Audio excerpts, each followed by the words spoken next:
Assalamualaikum warahmatullahi wabarakatuh. Bagaimana kabar Ananda semuanya? Semoga Ananda dan keluarga yang ada di rumah selalu dalam lindungan Allah Subhanahu wa Ta'ala. Pekan lalu kita telah belajar mengenai ciri-ciri benda tak hidup dan makhluk hidup. Nah, pada hari ini kita akan belajar mengenai klasifikasi makhluk hidup. Klasifikasi makhluk hidup ini masih termasuk bab 2 ya. Tujuan pembelajaran kita pada hari ini adalah yang pertama, siswa mampu mengklasifikasikan makhluk hidup. Yang kedua, siswa mampu membuat aturan tata nama makhluk hidup atau binomial nomenklatur dengan benar. Langsung saja kita mulai ya. Makhluk hidup di alam semesta ini sangat beragam dan jumlahnya tidak bisa kita hitung secara pasti. Setiap makhluk hidup memiliki kemiripan atau persamaan dengan makhluk hidup lain.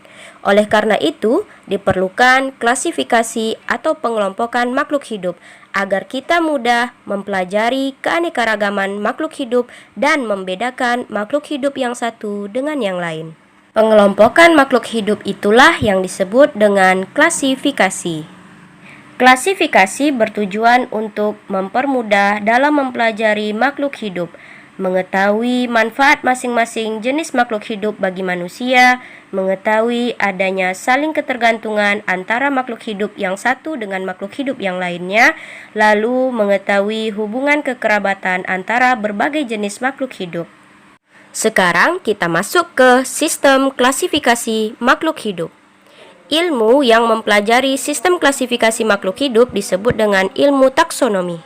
Sistem klasifikasi makhluk hidup terbagi atas 3. Yang pertama, sistem alami. Yang kedua, sistem artifisial. Yang ketiga, sistem filogenik.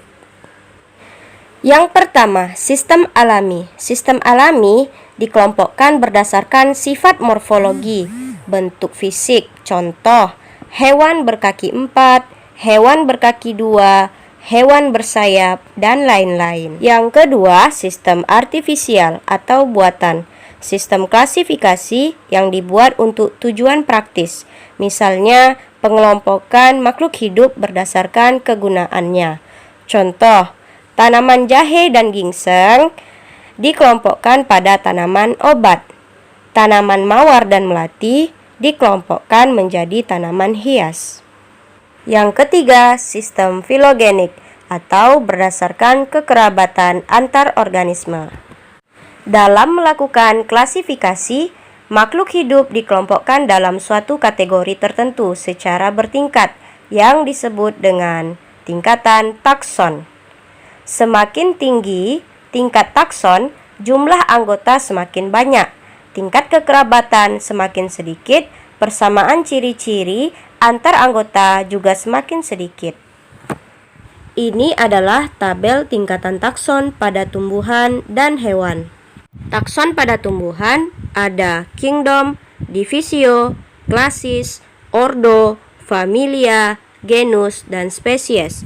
Pada takson hewan ada kingdom, filum, klasis, ordo, familia, genus, dan spesies. Takson tumbuhan dan takson hewan hanya berbeda pada divisi dan filum. Selanjutnya kita masuk kepada aturan tata nama makhluk hidup atau binomial nomenklatur. Sebelum tata nama diperkenalkan, belum ada keseragaman nama makhluk hidup tertentu di seluruh dunia. Setiap negara, bahkan setiap daerah mempunyai nama sendiri untuk makhluk hidup tertentu. Jadi, aturan tata nama makhluk hidup yang pertama terdiri dari 2 kata. Kata pertama menunjukkan genus atau marga. Kata yang kedua menunjukkan spesies atau jenis. Contohnya, Varanus salvator atau biawak. Varanus merupakan genus, salvator merupakan spesies. Aturan yang kedua, huruf depan pada kata pertama harus menggunakan huruf kapital. Huruf depan pada kata kedua harus menggunakan huruf kecil. Aturan ketiga, jika ditulis tangan harus diberi garis bawah. Jika diketik harus dicetak miring. Lalu ada juga nama penemu suatu spesies dituliskan di belakang nama spesies atau bisa disingkat huruf depannya saja. Contohnya Mangifera indica, L. L merupakan nama penemu, yaitu Linnaeus. Jadi, nama jenis makhluk hidup menggunakan kata dalam bahasa Latin atau bahasa lain yang dilatinkan. Nah, sampai di sini bagaimana, sudah mengerti belum? Demikianlah pembelajaran kita pada hari ini, semoga bermanfaat. Kita tutup dengan doa kafaratul majlis. Bismillahirrahmanirrahim. Subhanakallahumma wa bihamdika asyhadu an la ilaha illa anta astaghfiruka wa atubu ilaika. Assalamualaikum warahmatullahi wabarakatuh.